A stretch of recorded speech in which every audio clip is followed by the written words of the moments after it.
नमस्कार दोस्तों, मैं सौरभ तिवारी यूसीआई डिजिटल सरकारी नौकरी पर आप सभी का हार्दिक स्वागत और अभिनंदन करता हूं। हम लोग आकृतियों की गणना करना सीख रहे थे और हम लोगों ने देखा था कि किस तरीके से जो टेढ़ी मेढ़ी तरीके से कंफ्यूज करने के लिए जो आकृतियां बना के दी जाती हैं उन्हें कितनी आसानी से हम बिल्कुल से उनके अंदर की आकृतियों की संख्या पहचान लेते हैं। ठीक है, उसी क्रम को हम लोग आगे बढ़ाते हुए थोड़ा सा और ऊपर की तरफ बढ़ते हैं और प्रश्नों की जटिलताओं में धीरे धीरे हम बढ़ोतरी करते हुए देखते हैं कि एक आकृति हमारे सामने है और हमें पता करना है कि इस आकृति में त्रिभुजों की संख्या है कितनी। त्रिभुजों की संख्या हमें पता करना है। तो हमने आपसे कहा था कि आधार रेखा पकड़ा करो। आपने ये आधार रेखा पकड़ी, ठीक है। जब आपने ये आधार रेखा पकड़ी तो इसका मतलब ये वाला त्रिभुज आपने लिया पूरा, और जब ये त्रिभुज आपने लिया तो आपने गिना 1 2 3, 3 2 5 और 1 6 आपने काउंट कर लिया कि ये हो गई 6। ठीक है ना। अब आपको क्या करना है, फिर से आधार रेखा पकड़ो। अब ये वाली आधार रेखा पकड़ो, ठीक है ना, और ये वाला त्रिभुज लेके चलो। तो इसमें भी आपने किया 1 2 3, तो 1 और 2 3 3 6। लेकिन आप एक चीज देख रहे हो कि ये 3 यहां भी आ गया और यहां भी आ गया, मतलब 3 जो है 2 बार आ गया, यानी कि ये वाला त्रिभुज हमने क्या किया, 2 बार काउंट कर लिया। जब 2 बार काउंट कर लिया तो हम क्या करेंगे, एक बार उसे हमें हटाना पड़ेगा। तो इन दोनों को जोड़ने पर कितना आया था, 12 आया था। लेकिन चूंकि ये वाला त्रिभुज हमने क्या किया, 2 बार काउंट कर लिया, तो एक बार हम इसे काउंट नहीं करते हैं, तो हमारा 1 कम कर दो इसमें से, तो कितना आ जाएगा, 11 हमारा आंसर आ जाएगा। ठीक है, उम्मीद है आप लोगों को बहुत अच्छे से क्वेश्चन समझ में आ गया होगा। एक बार फिर से हम समझाए देते हैं। देखिएगा कि आधार रेखा लेके चलिए, ये आधार रेखा हमने ली, ठीक है। हमने देखा कि शीर्ष से रेखाएं कहां पे जाके विच्छेद कर रही हैं, तो इस रेखा पे विच्छेद कर रही है, इसे हमने आधार रेखा मान लिया। अब त्रिभुजों की संख्या इसमें अगर हम पता करें तो 1 2 3 हमने काउंट कर लिया, जैसा हम लोग सीख चुके हैं पिछली क्लास में। 1 और 2 3 3 6, इसके अंदर त्रिभुजों की संख्या हो गई 6।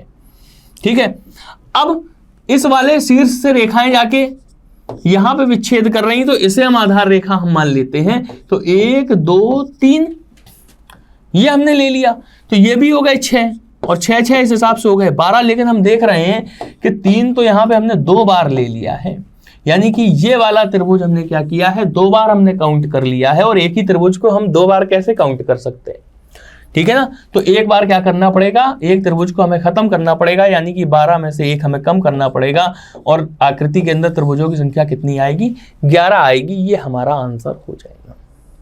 क्लियर है। चलिए आगे देखते हैं। ये एक आकृति आपके सम्मुख है, इसमें आप देखिएगा, ये कहेंगे कि त्रिभुजों की संख्या कितनी है। हम अपना काम करना शुरू करते हैं। पहले हम इस आधार रेखा को लेकर चलते हैं। इस आधार रेखा को लेकर चलने के बाद हमने देखा 1 2 3 और 4, 4 3 7 2 9 और 1 10, यानी कि 10 त्रिभुज ये हो गए। ठीक है, अब हमने क्या किया, इस आधार रेखा को हम लेकर चले। जब इस आधार रेखा को हम लेकर चले तो हमने लिखा 1 और 2, यानी कि 3 त्रिभुज ये हो गए। अब इस आधार रेखा को हम लेकर चलेंगे तो हम लिखेंगे 1 और 2, यानी कि 3 त्रिभुज ये हो गए, 1 और 2, ठीक है ना।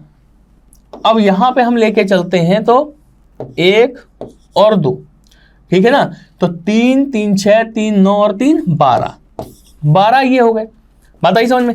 अब इस आधार रेखा को अगर हम ले लें, इस आधार रेखा को अगर हम लें तो हमने देखा कि 1 2 3 और 4, यानी कि 2 और 1 3 3 6 4 10, 10 ये हो गए कुल कितने, 32। ठीक है ना, हाँ 32 हो गए। अब आप देखो ये और ये, यानी कि ये सारे त्रिभुज क्या हुए हैं, रिपीट हो गए हैं एक एक बार। तो कितने हुए ये, 1 2 3 4 5 6 7 8 हो गए ना। तो 32 में से हम क्या करेंगे, 8 को हम माइनस कर देंगे, ठीक है। और जब 32 में से हम 8 को माइनस करेंगे तो हमें कितना मिलेगा, 24 मिलेगा। यानी कि दी गई आकृति में त्रिभुजों की संख्या कितनी है, 24 है। इसे हमें ध्यान रखना है। ठीक है, चलिए एक बार फिर से समझ लेते हैं चीजों को। इस आकृति में त्रिभुजों की संख्या पूछी, हमने लिखा 1 2 3 और 4, 4 3 7 2 9 और 1 10। ठीक है, अब इस आधार रेखा को हमने माना, इस आधार रेखा को हमने माना, तो हमने फिर लिया 1 2 3 और 4, 4 3 7 2 9 और 1 10, ये हो गया। ठीक है, अब इस आधार रेखा को जब हम मानेंगे, जब इस आधार रेखा को हम मानेंगे तो 1 और 2 3, ठीक है, 3 हो रहा है, और 1 2 3 4 यानी कि 12 ये हो गए। इसी तरीके से हमने सिखाया था, कुल कितने हो गए, 32 हो गए। अब 32 में हम देख रहे हैं कि ये और ये सब क्या हो रहा है, रिपीट हो रहे हैं। तो कितने त्रिभुज रिपीट हो रहे हैं, 1 2 3 4 5 6 7 8 त्रिभुज रिपीट हो रहे हैं। तो इसमें से हमने क्या किया, 8 हमने माइनस कर दिया, 8 माइनस के बाद कितना बचा, 24, यानी कि दी गई आकृति में त्रिभुजों की संख्या कितनी होगी, 24 होगी। ठीक है, उम्मीद है ये क्वेश्चन आप लोगों को समझ में आ गया होगा। अब इसी को इस तरीके से अगर ये कर देता कि एक लाइन और खींच देता यहां पर ऐसे, और कहता इस आकृति के अंदर बताइए त्रिभुजों की संख्या कितनी है,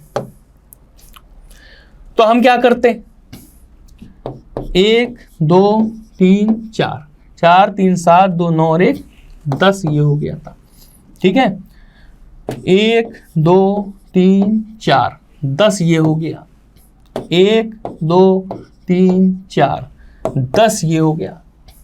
ठीक है ना, अब आप इसे देखो, इसे आधार रेखा आप मान लो, तो 1 2 और 3, 3 2 5 और 1 6। ठीक है, जब ये 6 हो गया तो फिर 1 2 और 3, ठीक है ना, ये भी 6 हो गया, 1 2 और 3 ये भी 6 हो गया। ठीक है, 1 2 और 3, 1 6 और हो गया यहाँ पे हमारा। ठीक है, अब आप देखो 30, ठीक है, और 24 कितना आया, 54, 54 आया। लेकिन हम देख रहे हैं कि 1 2 3 4 5 6 7 8 9 10 11 12, ये 12 त्रिभुज रिपीट हो रहे हैं। तो इसमें से हम क्या करेंगे, 12 हम माइनस कर देंगे तो हमें कितना मिल जाएगा, 42 मिल जाएगा। यानी कि अगर एक लाइन हम यहाँ से और खींच दें तो फिर हमें कितने मिलेंगे, 42 ट्राइंगल हमें इसके अंदर मिल जाएंगे। ठीक है, तो ये क्वेश्चन भी आप लोगों को बहुत अच्छे से समझ में आ गया होगा। ये क्वेश्चन हम देख लेते हैं। देखिए, इसके अंदर पूछ रहा आकृतियां कितनी हैं, कितने त्रिभुज हैं, तो हमने इसे काउंट करना शुरू किया, 1 2 3 4, 4 3 7 2 9 और 1 10, 1 2 3 4 ये भी कितने हो गए, 10, 1 2 3 4 ये भी कितने हो गए, 10 हो गए। ठीक है, अब इसे हमने आधार रेखा हमने माना, तो 1 2 और 3, ठीक है, तो ये कितने हो गए, 6। तो कितनी आधार रेखा है, अब ऐसे जैसे ये 6 हुए, जैसे ये 6 हुए उसी तरीके से ये भी 6 हो जाएंगे और ये भी 6 हो जाएंगे और ये भी 6 हो जाएंगे। ठीक है ना, तो 1 2 3 4 यानी कि 6 चौको 24, इसे 6 ना मान के हम ले लेते हैं 24, इसे हमने 24 ले लिया। ठीक है अब आप देखो, हाँ ये भी हो गए। अब आप देखिए कि सारे ट्रायंगल क्या हो रहे हैं, रिपीट हो रहे हैं। 1 2 3 4 5 6 7 8 9 10 11 और 12, इसमें से हम क्या करेंगे, 12 हम क्या कर देंगे, माइनस कर देंगे।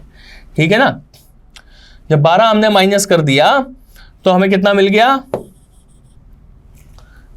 30 और 24 54। अच्छा, 54 में से 12 अगर हमारा माइनस होगा तो कितना बचेगा, 42 बच जाएगा। शायद यही क्वेश्चन था जो पहले पीछे वाले में हम एक लाइन हम एक्स्ट्रा हम पढ़ा चुके थे इसकी।